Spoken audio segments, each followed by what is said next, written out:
Il motivo sarebbe la revisione della spesa. In pratica, siccome riscaldare e illuminare alcuni uffici e pagare le altre utenze costerebbe troppo, ecco che la mannaia si abbatte su alcuni presidi delle forze dell'ordine in tutta la regione, in particolare questi gli uffici che dovrebbero chiudere a breve in provincia di Venezia. Gli uffici che per adesso chiudono sono la squadra nautica della Questura di Venezia e la polizia stradale di Portogruaro e la polizia ferroviaria di Portogruaro. Sicuramente c'è un taglio in negativo perché la chiusura di questi uffici comporterà comunque una riduzione degli servizi.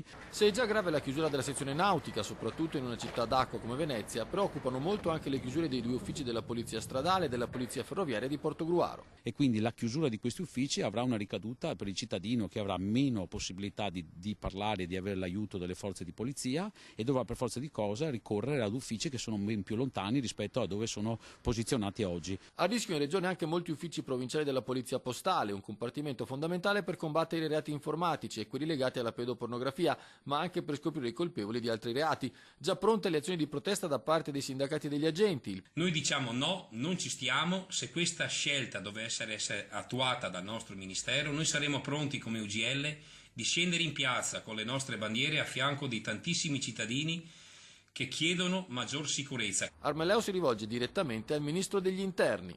Caro Ministro Lefano, non è così che si risparmia, ma il risparmio voi a Roma lo dovete iniziare tagliando le pensioni d'oro, tagliando un ramo del Parlamento, facendo ritornare i nostri militari dalle missioni all'estero. Sulla stessa linea anche il COISP. Noi comunque abbiamo già chiesto al Questore di capire quale sarà l'intendimento suo nella risposta che dovrà fornire al Dipartimento. Abbiamo cominciato già a parlare con i vari politici di tutti gli schieramenti e prossimamente chiederemo anche un incontro al prefetto di Venezia. Armelleo è durissimo nel chiudere il suo appello rivolto alla politica. Non pensate di risparmiare sulla sicurezza dei cittadini.